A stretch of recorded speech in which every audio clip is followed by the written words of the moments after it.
कभी ऐसा हुआ कि आपको चोट लगी और घर पे किसी ने तुरंत ही डिटॉल की बोतल निकाल ली हो और साथ ही में एक लाइन जरूर बोली होगी, थोड़ा जलेगा लेकिन ठीक हो जाएगा। फिर जैसे ही वो लिक्विड तुम्हारे घाव पे लगता है एकदम से बड़ी जलन होती है और साथ ही एक स्ट्रॉन्ग दवाई वाली स्मेल भी आती है और उस मूवमेंट में दर्द के साथ साथ एक अजीब सा रीअश्योरेंस भी आता है, जैसे अब सब कुछ सही है, सब कुछ कंट्रोल में है। पर तुमने कभी नोटिस किया इंडिया में हीलिंग का मतलब थोड़ा जलेगा, थोड़ा दर्द होएगा, ऐसा क्यों होता है? हम बोलते हैं ना ये लगा लो, थोड़ा सा जलेगा, थोड़ा दर्द होएगा लेकिन ठीक हो जाएगा, ऐसा होता क्यों है? और क्यों आज भी इतने नए brands, modern packaging, dermatologically tested products के बाद भी घर के फर्स्ट एड बॉक्स में वही एक बोतल मिलती है, डिटॉल। स्टोरी का सबसे पावरफुल पार्ट प्रोडक्ट नहीं है, उसकी स्मेल है। डिटॉल की जो वो अजीब सी एक दवाई वाली स्मेल है ना, वो सिर्फ फ्रेग्रेंस नहीं है, वो एक मेमोरी है। साइंस के हिसाब से हमारी sense of smell directly connected होती है ब्रेन के इमोशनल सेंटर से, जिसे एमिगडाला कहते हैं। इसका मतलब जो चीज हम स्मेल करते हैं वो बिना फिल्टर के डायरेक्टली हमारे इमोशंस को ट्रिगर करती है। और डिटॉल ने एग्जैक्टली वही किया। बचपन से जब भी चोट लगी, इन्फेक्शन का डर हुआ, जब भी किसी ने कहा ये लगाओ ठीक हो जाएगा, उस मूवमेंट के साथ एक स्मेल अटैच हो गई और धीरे धीरे हमारे ब्रेन ने भी एक शॉर्टकट बना लिया, मतलब ये स्मेल मतलब सेफ्टी। और जब ब्रेन शॉर्टकट बना लेता है तब लॉजिक की जरूरत भी खत्म हो जाती है।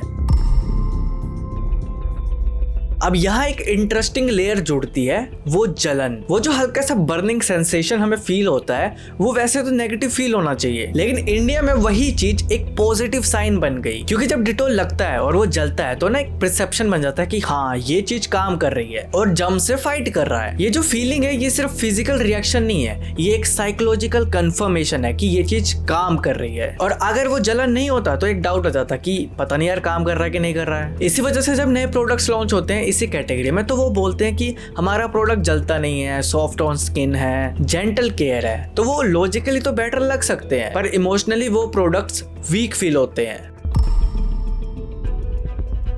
अब यहाँ से स्टोरी प्रोडक्ट से निकलकर कल्चर में एंटर हो जाती है। इंडिया में ना ब्रांड एडॉप्शन एड से नहीं होता है, घर से होता है। एक जनरेशन जो प्रोडक्ट यूज करती है वो नेक्स्ट जनरेशन को वही प्रोडक्ट पास करती है। जैसे मम्मी यूज करती है तो बच्चा भी उसी चीज को ट्रस्ट करता है। फिर जब वो बच्चा बड़ा हो जाता है तो वही चीजें घर में रिपीट होती है और धीरे धीरे ब्रांड एक हैबिट नहीं रहता, एक रिचुअल बन जाता है। इस प्रोसेस को आप मैटरनल इनहेरिटेंस भी कह सकते हो, पर सिंपल लैंग्वेज में माँ का ट्रस्ट है जो ट्रांसफर होता रहता है और इससे ब्रांड्स को दोबारा प्रूफ करने की जरूरत भी नहीं पड़ती। अच्छा, अगर आप ध्यान से देखो तो डिटॉल सिर्फ स्मेल और सेंसेशन पे नहीं टिका हुआ है, उसकी विजुअल आइडेंटिटी भी वही सेम स्टोरी रीइंफोर्स करती है। वो एम्बर कलर का लिक्विड जो पानी में मिलते ही क्लाउडी व्हाइट हो जाता है, वो एक ट्रांसफॉर्मेशन जैसा लगता है, जैसे कुछ एक्टिवेशन हो रहा हो। पैकेजिंग के कलर्स ग्रीन एंड व्हाइट जो हेल्थ और सेफ्टी के सिग्नल देते हैं और ओवरऑल प्रेजेंटेशन एक मेडिकल एनवायरनमेंट की याद दिलाते हैं। जब ये सारी चीजें मिलते हैं ना तो एक मैसेज देते हैं कि ये प्रोडक्ट ना कॉस्मेटिक नहीं है, ये एक सीरियस प्रोडक्ट है, एक सेफ्टी प्रोडक्ट है।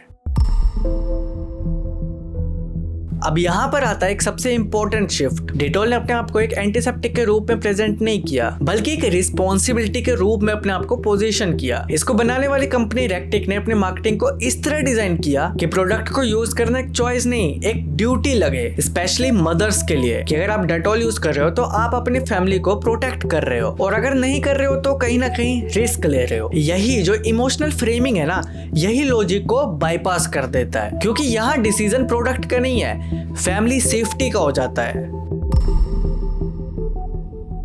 अब सवाल ये आता है कि इतने सारे प्रोडक्ट्स होने के बाद भी क्यों कोई प्रोडक्ट डेटॉल को रिप्लेस नहीं कर पाया? आंसर सिंपल है पर अनकंफर्टेबल है। जितने भी नए ब्रांड्स हैं सारे फीचर्स पे compete करते हैं और वहीं डेटॉल मेमोरी पे compete करता है। वो सारे ब्रांड्स पता क्या बोलते हैं, हम बेटर हैं, सॉफ्टर हैं, मॉडर्न हैं, पर कंज्यूमर का ब्रेन ये नहीं पूछ रहा होता है कि कौन बेटर है, वो पूछ रहे होते हैं कौन सेफ लगता है। और सेफ्टी का आंसर तो ऑलरेडी डिसाइड हो चुका है।